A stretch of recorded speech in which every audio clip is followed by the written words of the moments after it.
kindness, love, and body acceptance are in short supply in the world of work. In female-filled yoga studios, it's a different story. By my second year of law school, I was desperate.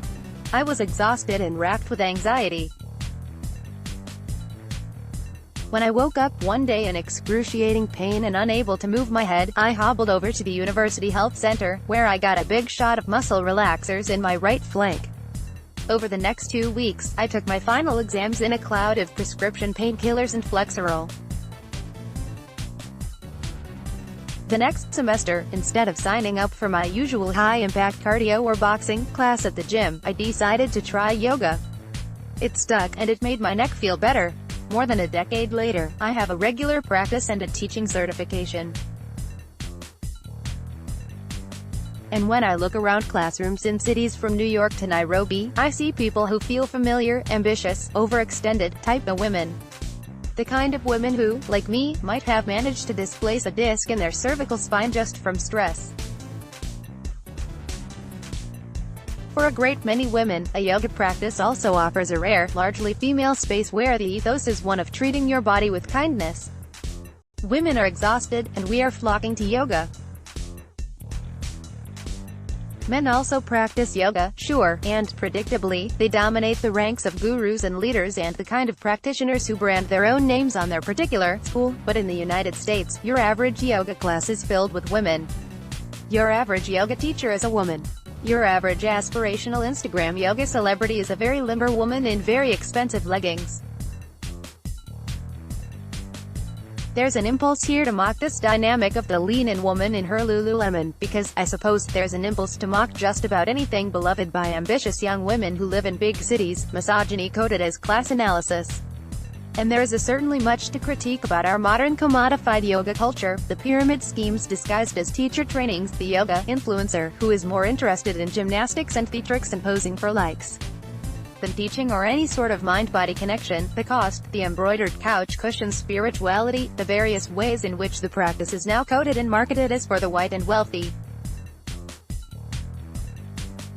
But for a great many women, a yoga practice also offers a rare, largely female space where the ethos is one of treating your body with kindness. In a yoga class with a decent teacher, every student should feel like her body is perfect as it is, powerful, useful, and also entirely temporary, and be encouraged to care for it accordingly. This is not a message women hear in most other arenas of our lives. Yoga also forces us to slow down. Like a lot of TypeA, competitive women, I spent years trying as hard at yoga as I tried at everything else, pushing myself to the limit in every class, trying every inversion, practicing arm balances over and over. I was immediately drawn to hot power yoga, which was fast and sweaty and toned up my legs as much as it taught me to breathe. I bristled at the spiritual stuff, tolerating an here or there, but treating yoga essentially as exercise. Eventually, that approach shifted. The more my instructors told us to work on matching our breath to our movements, and the more I figured out that particular dance of internal and external, the more yoga felt like a moving meditation and less like exercise. When I had enough of the basics down, I could actually listen when teachers said to move slowly, to make movements fluid instead of throwing our bodies into shapes. I started to feel a new reverence for the way my body could move through the world, for its grace in its strength, and for its limitations. I started to treat it better, in class and outside of it. At their best, yoga studios provide the combination of community and spirituality once reserved for church. Like many of the women I see in yoga class, I grew up in a post-second wave feminist world where girls were told we could be whatever we wanted to be while also knowing we had to work twice as hard to get there. Women of my generation, I'm an older millennial, outperformed boys in school, getting better grades and graduating in higher numbers. We filled the hallways of graduate schools, and when I graduated from law school, female law graduates outnumbered male ones. Many of us went on to work demanding jobs in hectic cities.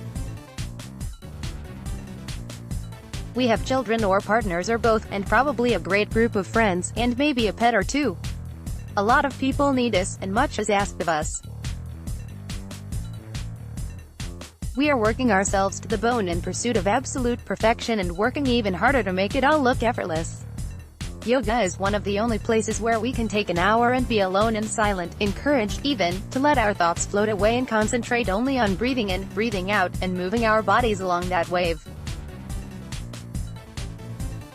It's a place where women who are otherwise caught up in competition and the demand that we prove our worthiness can absorb entirely unself-conscious sermons on love and compassion without worrying that we will be seen as silly or uncool or unintelligent. There's such a disconnect with faith or a spirituality in a regular person's life, Jessica Sandhu, a wellness coach and yoga teacher in Washington, D.C., told me. Most of my students are pretty high-powered, they work in politics, they're early morning people. They're under a lot of stress.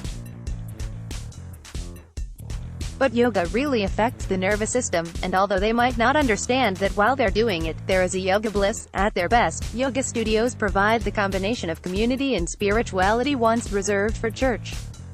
Fewer than a third of Americans under the age of 40 go to church once a week, more of us meditate weekly. We are seeking spiritual connection, calm, and meaning, and while meditation can certainly help us relax and focus, it's not necessarily connective. A yoga studio offers a physical space to bond with people who ostensibly share a similar desire to both connect and transcend the mind and body, and who believe in the basic principles of doing good and wishing peace to all beings. Of course, there are plenty of people in yoga spaces who are more bohemian Zoe Kravitz than striving Tracy Flick. But those of us who aren't naturally placid and zen are perhaps the ones who need yoga the most. I try to practice yoga daily but go through periods where I'm practicing more or less. And when I'm dedicating more time to my practice and spending more time in yoga spaces, I find myself more attuned to how I behave in the rest of my life. Do I behave as kindly as I believe I am? No. Am I as generous to others as I would like them to be to me? No. Do I exhibit patience, gratitude, openness, and empathy in all that I do, even on Twitter? No. When you are the kind of woman who competes in traditionally male spheres and has necessarily developed a tough shell of cynicism and acerbity, there is a profound vulnerability in walking into a yoga studio and being invited to take off that skin. There is deep relief when you give yourself permission to soften and to feel all of your complicated and neglected feelings. The concept of safe spaces is much mocked by a mean-spirited right, but the best yoga teachers seek to create a space where their students feel seen, held, and secure. When so much else in one's life feels competitive, tenuous, and stressful, there is enormous value in that sense of safety, however brief, and perhaps even more significance in what the whole of yoga asks of those who enjoy the asana practice, to move through the world with more grace, more empathy, more humility,